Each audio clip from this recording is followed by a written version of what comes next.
I'm Mary Davidson, and it's our community.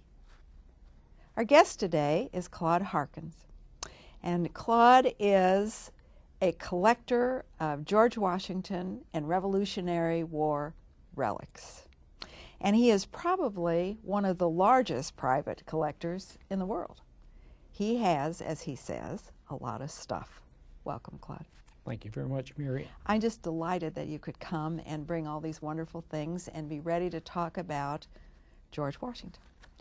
George said, "I can only say that I have contributed towards the organization and administration of the government, the best exertions of which a very fallible judgment was capable."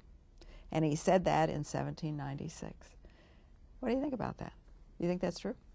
What do I think about what? Yes, he said the best exertions of a very fallible judgment. He described himself. Do you think he was he had a fallible judgment? Absolutely.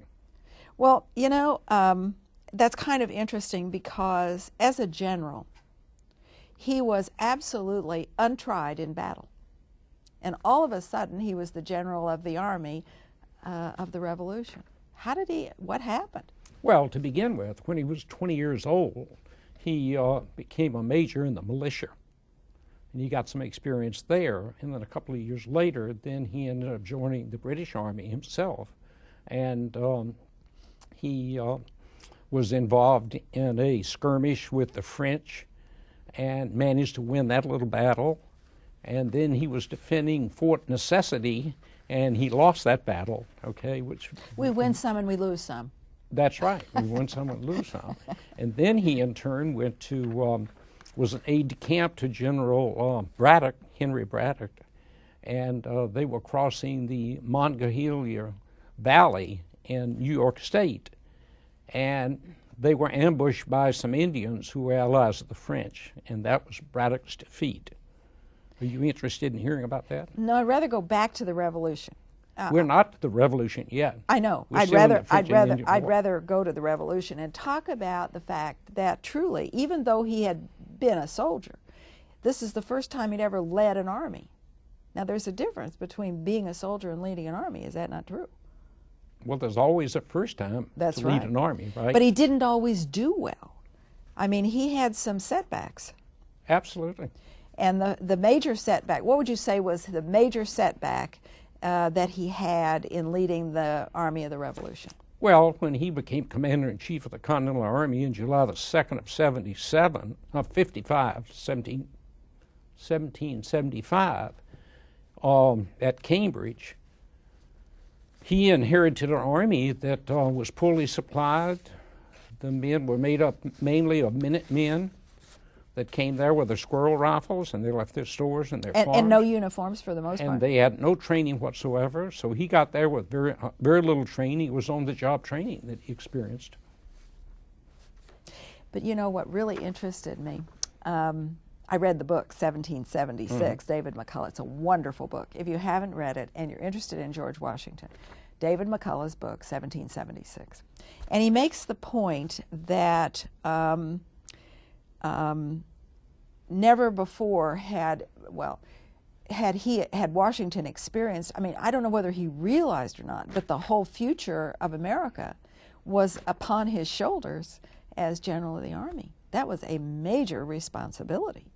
And talk about a little bit some of those battles that he engaged in. How about the Siege of Boston? Talk about that a little bit. Siege of Boston? Boston. Mm-hmm. Well, the British had already occupied Boston, and then on April of 75, then we had the Battle of Lexington and Concord, and right after that was Bunker Hill, and shortly thereafter in July, then he became Commander-in-Chief. And we were so poorly supplied, we had very little leadership or anything like that. That was at the time in November of 75. He sent Henry Knox up to Fort Ticonderoga. Let's talk about Henry Knox a little bit. Yeah, Henry Knox was a bookseller originally, very rotund person. It's amazing how people like that to be a bookseller turned out to be a great man in himself. And he was made a colonel. He went up to Fort Ticonderoga that winter, and they trekked for several hundred miles over frozen rivers, and through the woods dragging some 44 cannons.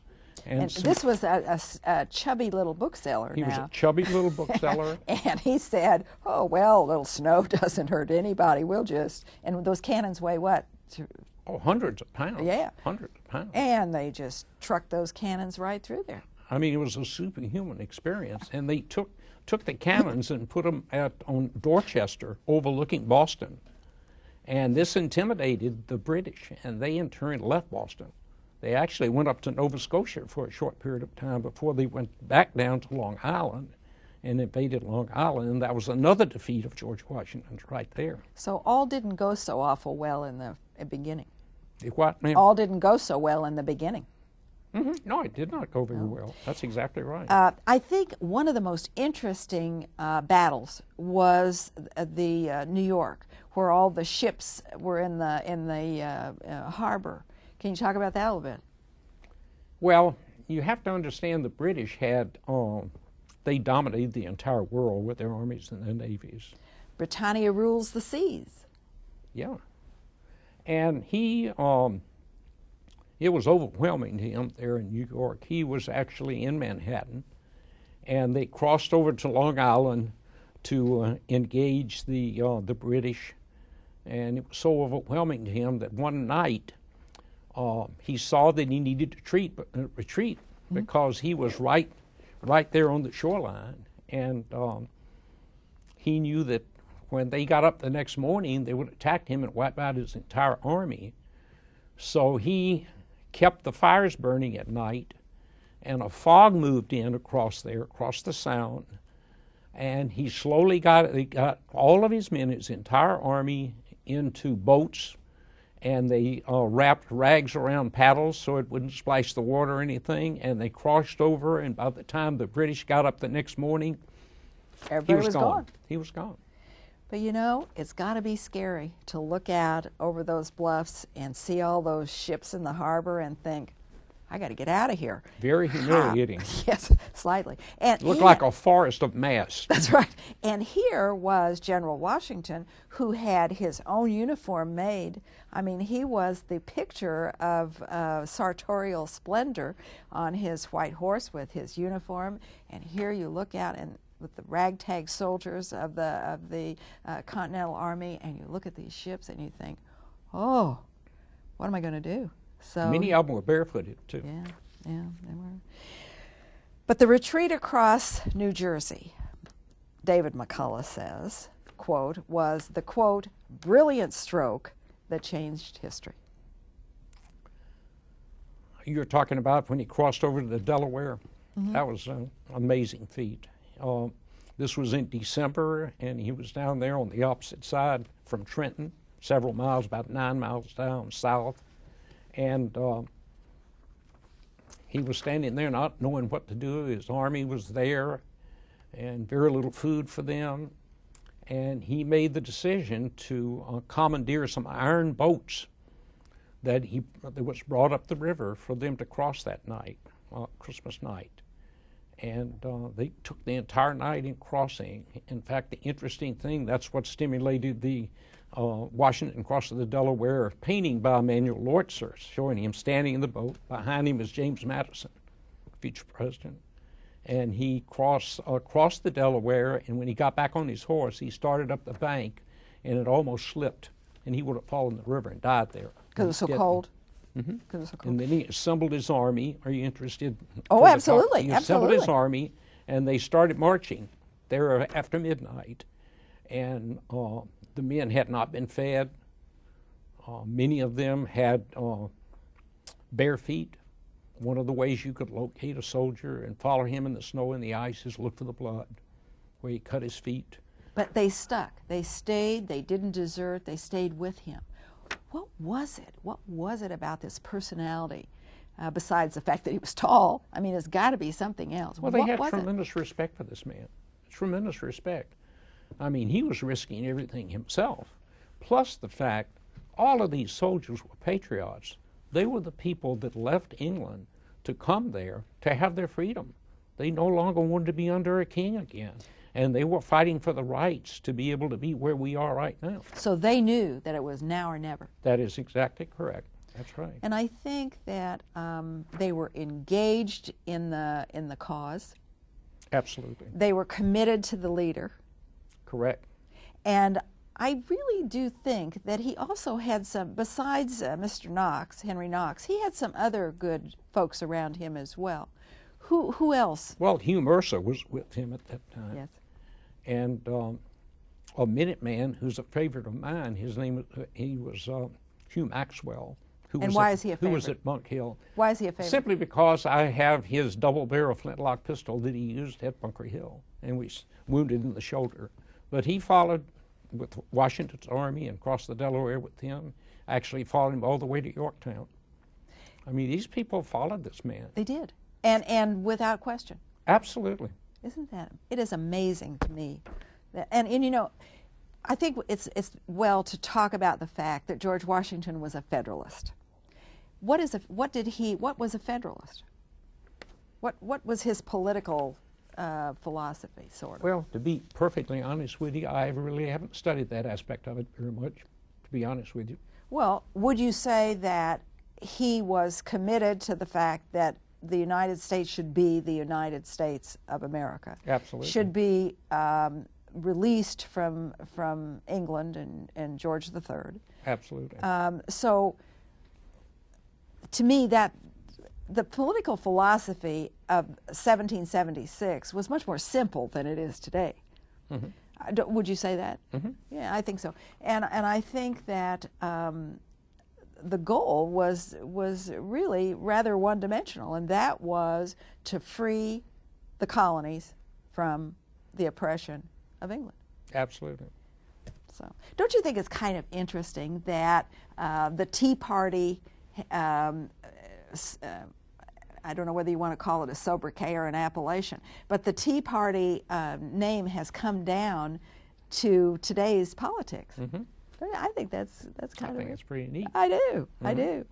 I participated in those Tea Parties too. Well, yeah. In Washington's cabinet, after he became president, were a number of people who had fought with him. Henry Knox was one. Yeah, he became Secretary of War. Yes. Mm-hmm. And did Henry Knox distinguish himself as Secretary of War?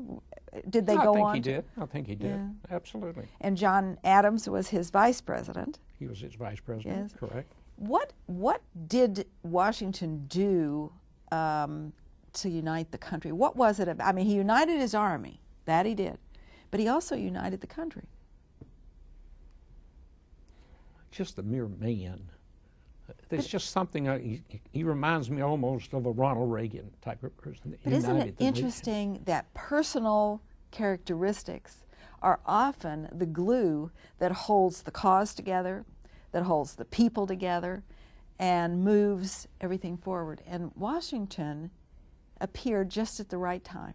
The country needed him. Well, you know something, Mary, he was like a Minuteman too. He left his plantation. It almost went into ruins during the time he was away from it. He never came back to Mount Vernon during the Revolutionary War. But don't you think that is important? He was no less committed than the army that followed him. That's right.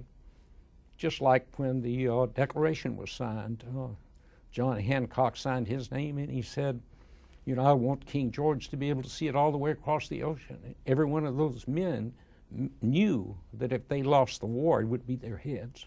They did. That would be Washington's heads too. But they all risked everything they had. They risked everything. Absolutely. They're willing to risk it. Yeah. That's why we're here now, and that's why there's over 200 democracies throughout the world, because we're the leader of that. We are. We want to stay that way too. That's correct. I would like to talk to you about some of your favorite people. You have a lot of things in your collection that belong to others than George Washington. Mm-hmm. What are some of the favorite things that you have because the people were favorites of yours in this era? Well, we own the finest letter of Benjamin Franklin ever written by him, where he predicts the American Revolution. Does he really? Uh-huh. And he was an ambassador, unofficial ambassador in Britain and France before the Revolutionary War. And he's the one that got the Stamp Act repealed, the Townsend Act repealed. This 6-page letter is a letter that talks about everything. He talks about the fact that that here people who were citizens of England came to America for their freedoms and everything, and they've been there long enough, even though we were still colonies of England, that he said the seeds of liberty have been sown, there will be a revolt. And that was a number of years before the Revolutionary War. He predicted he's the earliest patriot to do that. And then his letter contains wonderful descriptions of what America was like, the beautiful forest and the seas and the mountains and everything else. Just a wonderful letter. Finest letter written by Benjamin Franklin. So amazing. It is, you know, when you touch these things, how does it make you feel? I mean, knowing that the people who were the foundation and the founders of our country touch them as well. I mean, that must be overwhelming sometimes. Well, it's a real pleasure just to sit in my living room and just gaze upon all these national treasures that are in there, because I started out at 12 years old, converted my playhouse into an Indian relic museum, and now we have a 3,800 square foot that has that's a museum again. Got a lot of stuff. With a lot more stuff, that's correct. But you sold your Indian things to buy more Revolutionary period things. I upgraded. That's basically what I used to be in the Civil War collectibles field too. But I wanted to collect the greatest thing that there is in America. And from a person that owned that, that's George Washington. I think we would be sort of remiss, though, if we didn't talk about William Howe. Because... The British William Howe? Yes, the British William Howe. And I think that he kind of goes unnoticed in this whole thing. And he was sort of an interesting guy, too. To be honest with you, I haven't studied him that much. You don't like the British William side, Howe? No. By Or golly. Cornwallis. You just stick with... I'm just sticking with the American side, to be honest with you. Well, William Howe was... You tell me about him. Well, William Howe was sort of was a very fine general. Yeah, he really was. Absolutely. He fought the good fight, and he was also committed to his cause. But I really do believe that the difference is the commitment and the fact that they knew that if it was not now, it wasn't going to be. It was not going to be. You know what, Mary, there's something that's been overlooked by many historians in regard to how we managed to win the war. What? Have you ever heard of a privateer? Yes. Okay. Washington created his own secret navy through privateers, where they actually took ship owners and they converted them with cannons, and they signed a letter, a document, that they in turn could capture British merchant ships bringing munitions across to be able to capture those ships. And they took all of the supplies that were coming from England that took several months to do. They took all those supplies. And that's what weakened the British Army so much. Isn't that interesting? Claud has brought some extremely interesting pieces of his collection. This looks like a very ordinary plate. What is it? Well, it's ordinary other than the fact that it was used by George Washington. It was part of his camp service. And so he carried a trunk full of camp service. Correct. And this was had 40-something pieces in it. And his staff ate with him. But he carried his assistant or whatever carried his... Correct. Yeah, in the supply wagon. And this belonged to George Washington. Yes, ma'am. And there are some other things as well that belong to George Washington. And this, I think, is an absolutely beautiful, beautiful piece. Talk about this a little bit. Well, the image you see in there is the Houdon bust that was done by French sculptors that came over to America, to Mount Vernon, and taught Washington in actually having a cast made of his face and his head, and make it out of terracotta. And the original terracottas at Mount Vernon right now, it's their most precious treasure. And this image has been reproduced many, many times. Martha Washington had that brooch made for one of her children. Did she have several or just this one? Is this one of one? Are there That's others? the only one. It's the only one? Yes, ma'am. I mean, that to me is just extraordinary. And this was given by Martha to one of her children. It's just extraordinary. Thank you. This was not the property of George Washington, but it is an extremely interesting piece. This was made, you said, after his death. Correct. And it is... it's a miniature on ivory. And then on the other side is probably the most interesting, because on the other side resides the largest 9-inch hair lock of George Washington's. It has about 100 strands in it. Where did you find something like this? I bought that at an auction about 15 years ago. Did you really? I did. And would you say that his hair was kind of reddish brown? Mm-hmm. I would think so. It was. Yeah. Most people think of it as white. That's right. Mm-hmm. That's right. But it's reddish brown hair, And he had a ponytail. Wore a ponytail. And a rather tall man. A little over 6 feet. Mm-hmm. And that was very tall for that time. That would is you correct. Not say? And I would guess that that was part of his charm as a general as well. He could stand over people. That's right. The likeness on the other side, I think, is sort of interesting because it is not terribly flattering. That's a Gilbert Stuart version of George Washington that's on the dollar bill. And you told... This was done by Kimmelmeyer. Kimmelmeyer. Mm-hmm. I just... fascinating. And it was probably a what? A family piece? I'm not really sure. I don't either. To be honest with you. I don't either. You just have to wonder where some of these things came from. Fascinating. Fascinating. I guess people come in your house and they say, wow. Yes, they do. I bet they do. This one is very interesting. This says, well, I'll turn it around this way so you can see. This is made out of, you told me, a cow horn. A cow horn. And it is? It's a horn comb, and it was worn by Martha Washington for the ceremonies, inaugural ceremonies for George Washington. She wore it to his inauguration? She wore it in her hair. Mm-hmm. Was there a veil of any kind attached to it? Oh, it was. Yeah, it was underneath the hair. And it says, part of the headdress worn by Martha Washington at the inauguration of her husband as first President of the United States. That's right. Would you like to know who wrote that on there? I don't know. It looks like very old writing. Well, it was in a museum in Washington, D.C. for a period of time. And they deaccessioned. I think they put that label on there. Yeah. Mm-hmm. And it was, you know, when I first looked at it, I thought it might have been tortoiseshell. That's cow horn. Kind of American, plain material. But you know, she actually ordered that from England, that horn comb. This is not made Because I've seen here? the receipt. It was not made in the United States. What'd you pay for it? Do you know? Ma'am? What was it? What did it cost? Not much. Oh, probably 10 cents, 15 cents. Can't buy it for that today. That's right.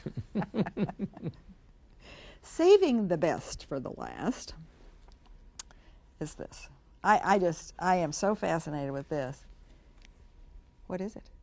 Well, that is one of a pair of French-made jeweled shoe buckles that was given to George Washington as a first inaugural gift.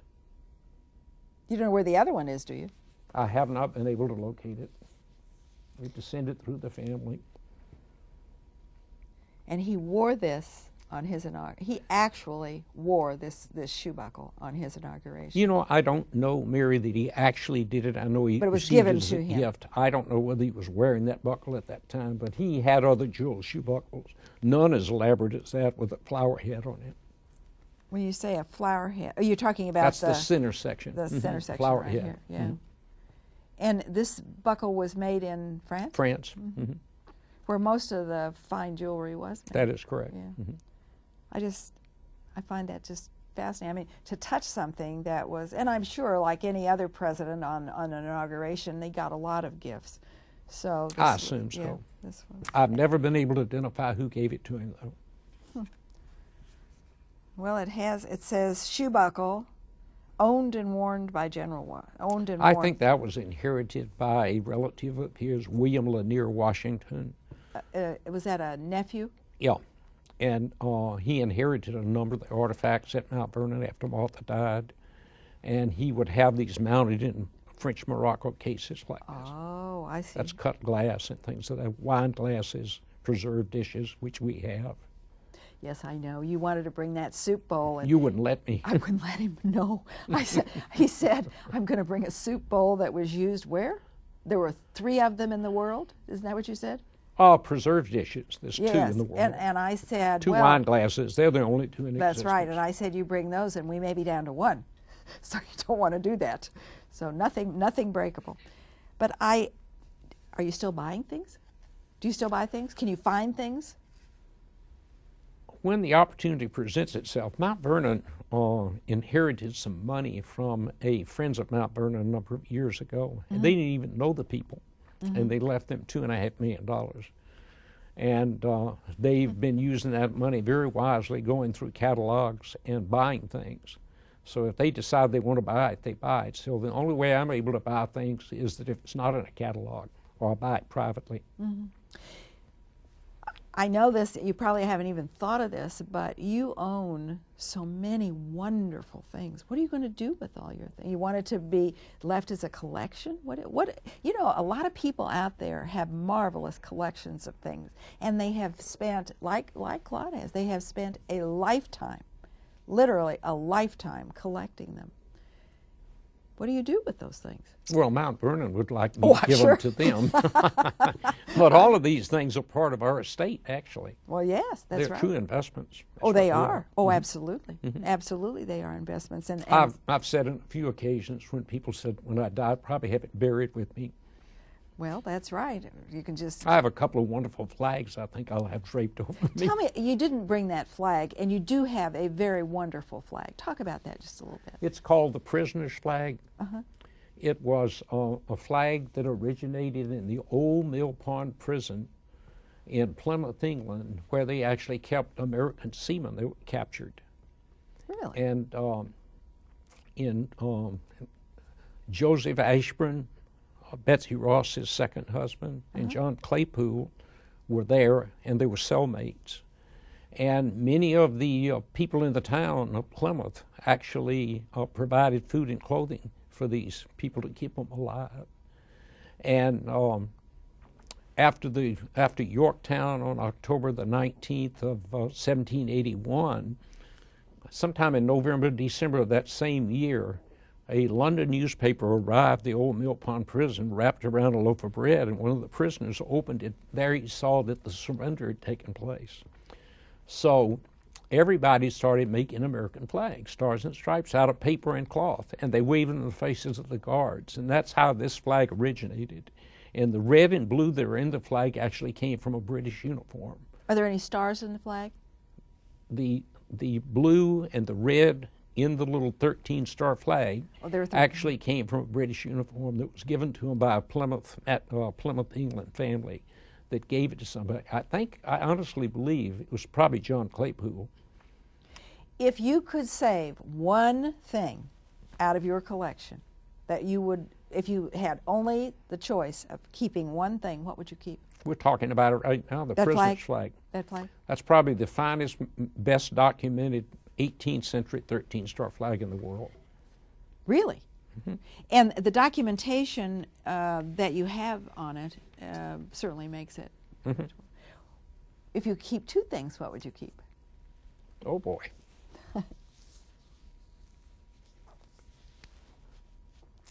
We have a flag that was made by Pierre L'Enfant.